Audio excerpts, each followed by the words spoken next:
Good afternoon, everybody. Happy Friday to you on this June 20th, 2025. I've got all of your stories for your rush hour ride home. Let's make it a pleasant one. Get you home for those afternoon cocktails. Hope everyone had a great week. You got bonuses. You got lucky. I don't know, just thriving out there, just like us. My hair is thriving in this New York City humidity. We're trying to, folks. Well, in this episode, we got a little bit of everything. We have Bachelor news. One of our favorite contestants is competing in the Miss USA pageant, and then Sofia with an F, responds to call her daddy Alex Cooper's documentary, and then Blake Lively actually, I guess, admits through a journalist that she never meant for this thing to go public. Of course, it's like, whoops, too little, too late. We'll relate that back to Clayton Echard's accuser, Laura Owens, and actually the similarities kind of interesting when you look at the private weaponization of victimhood. After that, we'll talk about Junth as President Trump wants to cancel the holiday. Boy, he's just winning over everybody, isn't he? And then more on Iran. Speaking of winning people over, wants to use a tactile nuclear weapon to bust a bunker, to bust a nuclear facility. Boy, that couldn't go wrong at all. I think that would be totally harmless, right? Wrong. Okay, all these stories and more. It starts right now on The Rush. How's this for an opening story? Billionaire Telegram founder has 100 kids and they all get part of his $17 billion fortune. All right, that's a good enough headline for me to want to jump into it. So Pavel Durov revealed he has fathered more than 100 kids and says they're all getting dibs on his $17 billion fortune. Now, he didn't father all of them through conventional ways. He's not like an Elon Musk. He actually was a sperm donor. He has 6 quote-unquote official children with 3 partners, but his dad to dozens more after 15 years of sperm donation. Listen, if I'm one of his 6 kids, I'm like, Dad, come on, pal. What are you thinking? You already gave them the gift of life. You don't need to give them the gift of inheritance and, healthcare and all the other things. Either way, interesting story. Hey, maybe one of us, I don't know. I should check my DNA papers. Am I one of the sperm kids? I don't think so, but who knows? All right, here we have Victoria Fuller, one of the most famous Bachelor contestants of all time.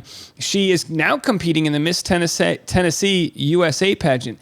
I would assume she's above this just because, this is like, I feel like the Miss USA pageant is something you do early on in your career. And I feel like she's already a name, right? She's like kind of a big deal. But either way, maybe it's lucrative as a chance to kind of stay in the public world. Either way, I'm not too sure, but I guess as a Tennessee resident, maybe I'm allowed to vote. I vote her in. You're officially my vote for Miss Tennessee USA. So we have this Call Her Daddy story. This is interesting if you aren't familiar with it. So Call Her Daddy, of course, one of the biggest podcasts in the world, founded by Alex Cooper and Sofia Franklyn. But due to bad negotiations, Sofia Franklyn was pretty much cut out. Alex Cooper got hold of all of the intellectual property and is a massive multi-hundred millionaire. Now, I'm sure Sofia Franklyn's doing fine. I'm sure she's worth a couple million. She still has her audience, but she doesn't have that life-changing money that came the windfall of Call Her Daddy.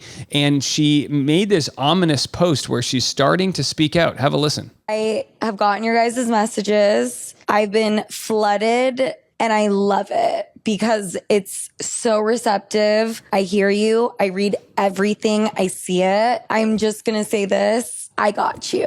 Like, it's coming. It's coming soon. It's going to be covered from A to Z in my words, on my terms, in the way I want to. There it is. She's got you. It's coming. It's going to come. I guess that means her side of the story. Now, we kind of know how it all played out. She wanted leverage, or she had leverage over Barstool. It was during the pandemic. Her podcast was making so much money. They were only making a couple $100,000 a year. I know it's still doing great. But she played hardball, and that's part of negotiating. She played hardball. She decided to walk. She lost. Alex Cooper got all the money. But here she is on Jason Tartick's podcast discussing how much their merchandise was making Barstool Sports. One hoodie in particular, that hoodie just by itself made $1 million. One hoodie? Mm-hmm. Each got 2.5% off of merch sales. It was just lightning in a bottle. It was this gray hoodie and it said unwell, which is like this term that I told a story about. I was at Coachella and I definitely had work that day. And I'm in California. Work is in New York. And I just sent an email saying I'm unwell. One hoodie. So there it is. She's unwell. Now that catchphrase has kind of become the brand of Call Her Daddy, of course, and of Alex Cooper. So there's a lot of people that want justice for Sofia Franklyn. Listen, I think Sofia Franklyn was given a lot of bad advice by her boyfriend. I don't think they're together anymore. Who was like he was a VP at HBO and was saying, "Oh, you're worth so much more than what you have." Dave Portnoy from Barstool Sports has continued to say, in no world would I ever have given up the IP, but I just needed them to stick around for one more year just to pay my bills. So he gave Alex Cooper the IP. Essentially, if Sofia Franklyn just kept her mouth shut for 1 year, made the $400,000 or whatever, she would now be worth anywhere between $50 to $100 million. I mean, it's just such a weird story. It would be so interesting to hear Sofia Franklyn's side of things because Alex Cooper clearly won out. Replying to this comment, someone said, Cooper didn't realize that they had leverage. Franklyn was smart to play hardball until her friend got scared of disappointing Portnoy and shanked her. And that's kind of there is some truth to that. They were playing hardball, but if you're going to play hardball, you have to be on the same page. Alex Cooper decided to take the deal with Barstool and completely cut out Sofia Franklyn. This is just me. I would have told him. So this was what David Portnoy had to say. It's riddled with F-bombs, but let's have a listen. This ungrateful bullshit in my life. But I just wanted to get money for the next year and the revenue stream going. I just wanted to get this fucking thing going so we could pay the bills when we're shut down and we have this payroll. That's literally, without that, this deal probably never gets offered. Well, Alex came forward. It's like, I'm telling you, Sophia's not going to do it. It's like, what do you mean? How could you not do it? Because Peter Nelson. And it makes fucking sense. Do I know that for a fact? No. Does Alex say that's what happened? Yes. Does Sofia say that's what's happened? No.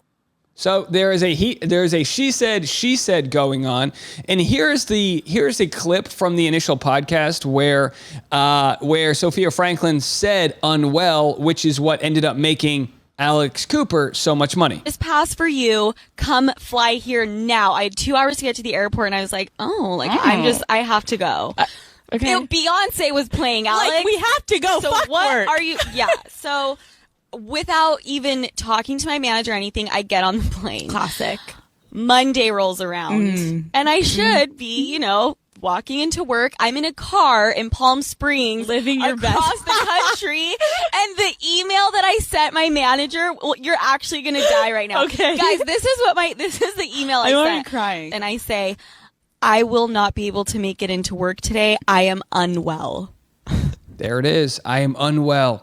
Now, I mean, you have to, regardless of how this thing all played out, Sofia Franklyn was willing to walk and kind of botch the negotiation. It's still wild. I mean, it's a wild story. And she doesn't own the rights to that trademark because it all comes with the intellectual property that was given from Dave Portnoy to Alex Cooper here. Now, I personally would love if they could sort of have a tell-all, but it's too big for that. There's too much riding on it. Like, Alex Cooper is too big of an intellectual property herself now to even mess with the idea of communicating with Sofia is what I think. But now that Sofia is kind of sharing more of her story, I think it's very interesting. I'll share one more clip from Sofia Franklyn's interview with Jason Tartick from Trading Secrets. This is her after it all went down, deciding not to talk. Do you think through what you went through that you were villainized? Yes, for sure. I mean, I had the biggest sports media company in the world who have all the resources in the world having to spin a narrative so that the show can live on without me, right? And then I'm over here in Utah not saying shit. I'm seeing stuff being said and I'm like, I want to post something immediately. And everyone around me is saying, don't look like the angry person. I don't think I should have just been completely silent, but I think that it was probably good that they were there to guide me a little bit. You need people to protect you, but at the same time, in today's world, you need to make sure your version of the story gets it's light. You got to air it out or else the other person's narrative wins. Interesting stuff. Okay, coming up next, we're going to get into Justin Baldoni, Blake Lively. I don't have too much to report on this story, but I did want to share Justin thriving and Blake, I guess, we're learning more about her intentions to never having make this go public. Whoopsie, it is. And we got that next. The Angry Therapist posted a photo with Justin Baldoni in Costa Rica.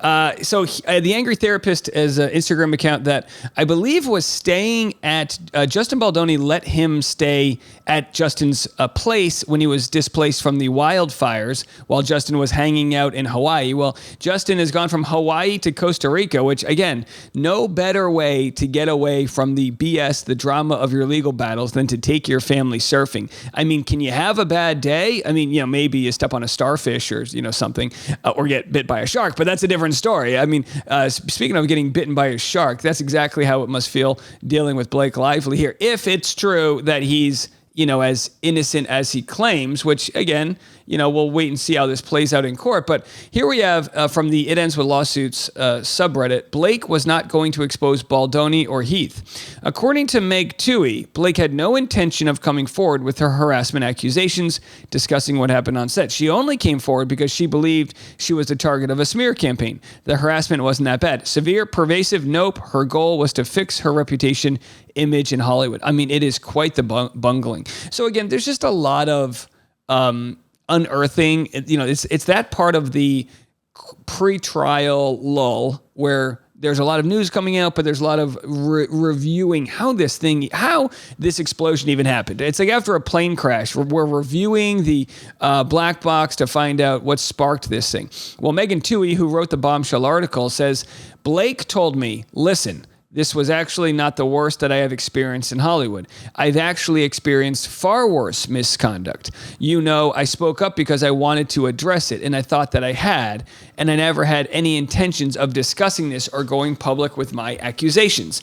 And so to watch what happened next and to experience what she now is alleging was this complete campaign of retaliation felt in many ways much more sinister than the underlying misconduct. So, and by the way, my belief in this whole matter, like where I stand right now, is I think Blake felt like the set wasn't professional, which again, you shouldn't sue someone for harassment because it's not professional. But Blake felt like she was an actor who had worked on plenty of projects, and now she had to listen to Baldoni, a guy from a CW show. Get the F out of here. So she felt bigger than those that had to, and again, this is my fan fiction thought, Blake felt bigger than those people that she was taking orders from. And by all means, orders, it's like stand on the line and say your dialogue, you know what I mean? That's what you do as an actor. But she wanted authorship, right? She wanted control. And it's like, look, I get it. Everyone wants control, but you don't like what your boss has to say, go start your own company. Go, write your own projects, buy your own, get your own book deals and make your own things. Go do it.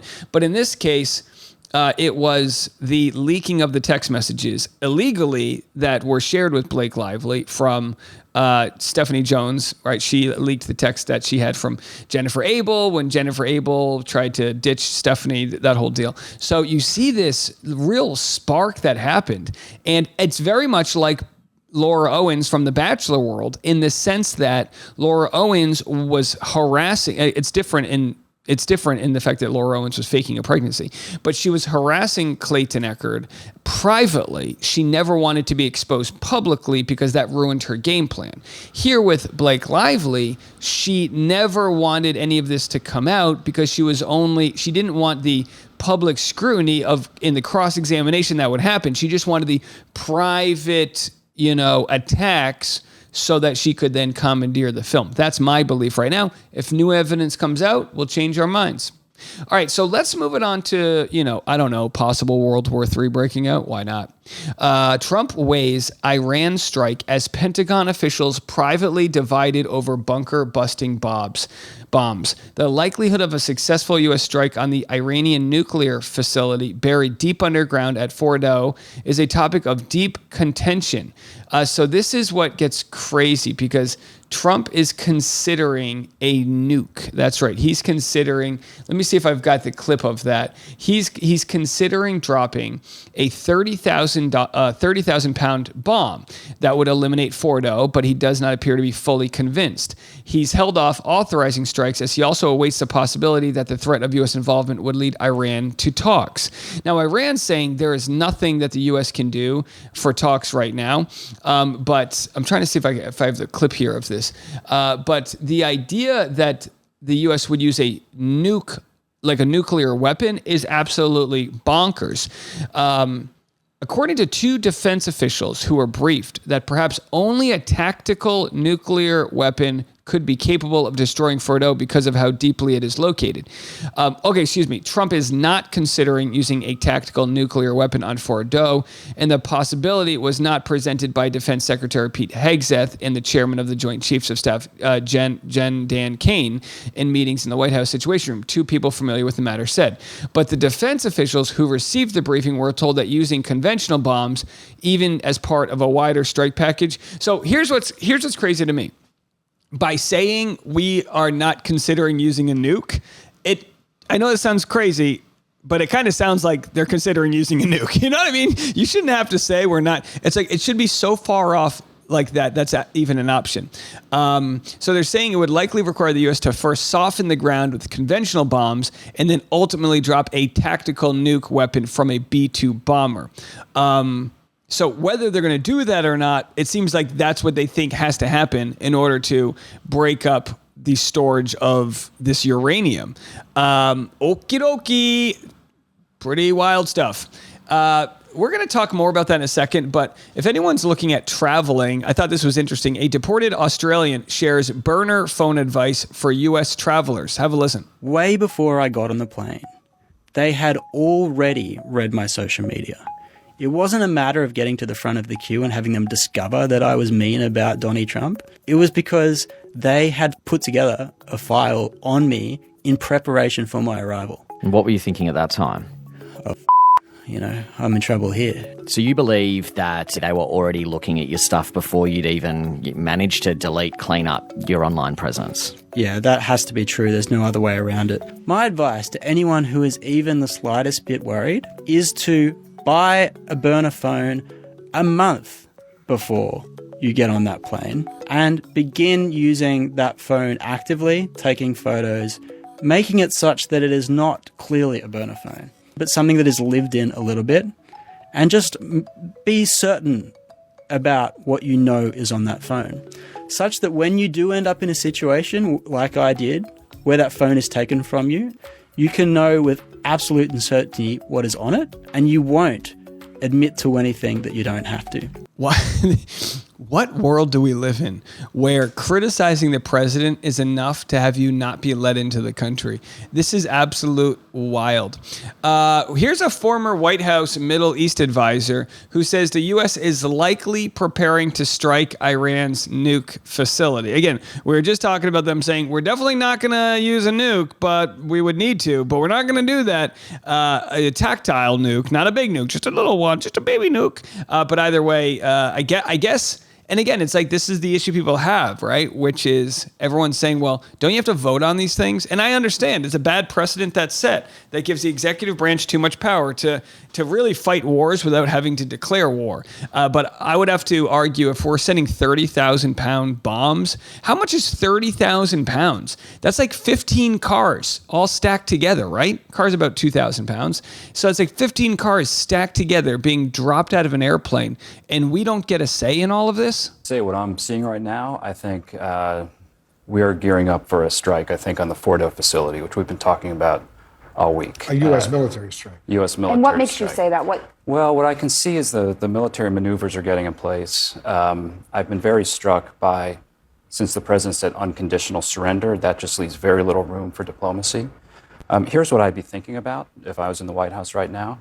Number one is timing. I think you don't want to do a strike like this until everything's in place. We're not going to have everything in place, probably for a few more days. The Nimitz, which is a carrier strike group is coming from the Indo-PACOM theater. That's probably going to take a few days to get there. You want to get that in place. I would try to use that time to see if Iran is prepared to take a diplomatic off-ramp. The second issue is alignment with Israel. This is really critical. If we are going to do this, and the president spoke with Netanyahu yesterday, notably there's been no readout of that call, I think you want to say to the Israelis, we're prepared to do this. We're the only ones that can take out the Fordo facility, and we need alignment on the objectives. The objective here is the nuclear program and the missiles, and then that's it. Finally is risks. I know a lot about the risks here. They're not insignificant. Two of them have been significantly diminished. The air defense of Iran. That was a serious risk to a campaign like this. That's been knocked out. Hezbollah had 150,000 missiles and rockets targeting Israel. That's no longer there. But there's still risk to our personnel in the region. I think you want to mitigate those, get protections in place, make sure our people are ready. Well, folks, I mean, sounds like we're going to war, right? And, you know, you'll say, oh, but we're only taking out their nuclear mountain. Okay, but Iran has said they will retaliate. So the question is, when and where? Now, would this be through some sort of terror attack on our soil? Huge target on Americans' backs. Here we have Jessica Tarlow, is that how she pronounces her name? Who seems to be the only reasonable voice on Fox News, talking about this 2-week deadline that Trump gave Iran to ditch their nukes. Have a listen. Does the Israeli strikes make the world more dangerous? And 59% said yes to that. So you can, as usual with polling, you can find the answer that you want in there. And I would say it's a uniform feeling that people know that Iran is an adversary, that they don't want them to have a nuclear weapon. But once you start having a conversation about regime change, Americans get very skittish about this. And it was the first time, at least, that I had heard a senator mention it this morning. Tom Tillis was being interviewed, and he said it's time for regime change. And that is something that really flies in the face of Donald Trump, the peacetime president, or Donald Trump as the campaigner. I think that if this is packaged as we are going to take out their nuclear weapons, but we are not trying to take over their country, and we're not going to get engaged in decades-long wars that we have no business being in. People remember what that was like, and they don't enjoy it. It's also interesting to me, Senator Mark Warner, who is the ranking Democrat on the Intel Committee, was echoing what Tulsi Gabbard had testified to back in March, where she essentially said, Iran is not on the precipice of having this weapon. Do you believe that? I don't know. I don't think Mark Warner has any reason to back up Tulsi Gabbard for fun, right? He didn't vote for her. He doesn't think that highly of her. And so I believe that Bibi Netanyahu is taking advantage of the situation, and he knows that Trump is going to back him up, and that Trump believes that the Israelis have earned this. I'm going to use the point, Greg, that I was supposed to make 2 days ago, that he has faith in the Israelis to be doing what's in quote unquote, the best interests of the region. You know, there's a lot of people that think what's going on is Trump wanted to take credit for all of what Israel was doing in their bombing of Iran, and that's why he got on board. We really don't know right now, and that's part of the problem. You have these bootlickers on Fox News saying, well, Trump didn't say that, as if he's not the head of this whole thing. So I guess they're giving Trump a pass for getting into a regime change war because he hasn't said that. And if the regime change leads to peace, then technically he's a president who wants peace. So he's a peaceful president. Oh yeah, he's a peaceful president taking us to war. Well, he had mentioned he wants to fire the holiday Juneteenth. You fired. Here is the question being asked of his press secretary. Are they going to get rid of Juneteenth? One more on Juneteenth. Does the president plan to commemorate the holiday today or make any comment on it? I'm not tracking his signature on a proclamation today. I know this is a federal holiday. I want to thank all of you for showing up to work. We are certainly here. We're working 24/7 right now. Nikki, go ahead. Actually, that was my question. Will he plan to mark Juneteenth in any way, either today or with an event later on, maybe next week? Sure. I just answered that question for you. There's your answer. Silence is deafening, right? He's willing to spend all this money on a parade for his birthday, but his only recognition of Juneteenth was to say we have too many holidays. And speaking of Juneteenth, have a listen to this. Now, it's going to be a little shocking for you guys, but this is basically if Facebook comments could talk, they would sound like this. Have a listen. Juneteenth is, excuse me, She said Juneteenth is BS. What's happening to the white people? What's happening to the white people? They have a Black Miss America. They have a Black college. They have a black Miss America. They have a Black Panther. They have it all, folks. Black Month. What do we have? And now they have Juneteenth. We have White Christmas.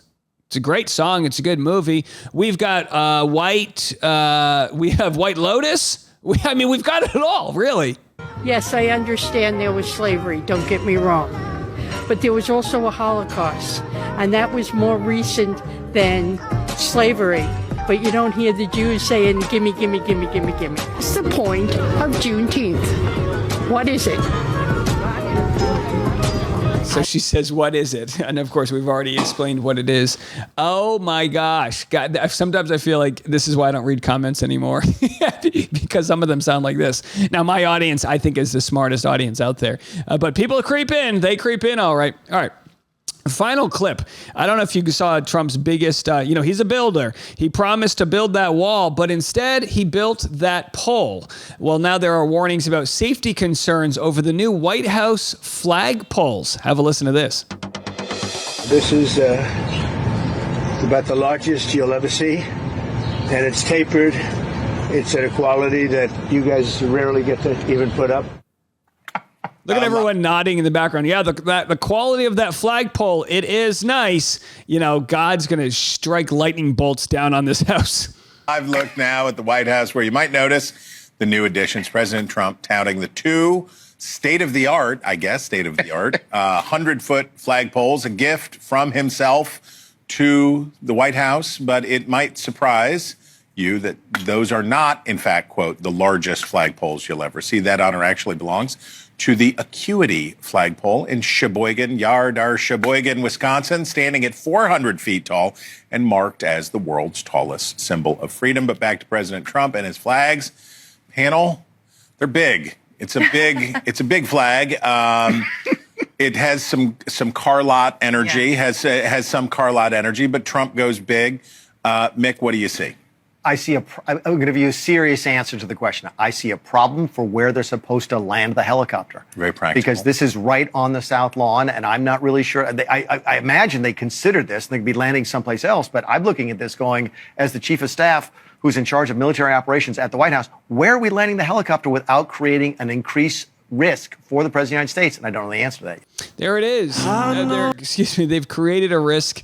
They don't know where they can land the helicopter. Oh boy, between getting us into a nuclear hot war and not having a place to land the helicopter, times are crazy out here, right? Just times are crazy. Listen, we love to end our Friday episodes telling our boss to go fuck themselves, right? That's how we end the episode. But, every once in a while we get to customize it. And today we're going to say, you know what? Let's tell those giant flagpoles to go fuck themselves. All right, everyone have a fantastic weekend. Happy summer to you. I hope you have a good one. We'll be back, as always, Monday morning. We'll see you then. I'm Dave, and this is The Rush.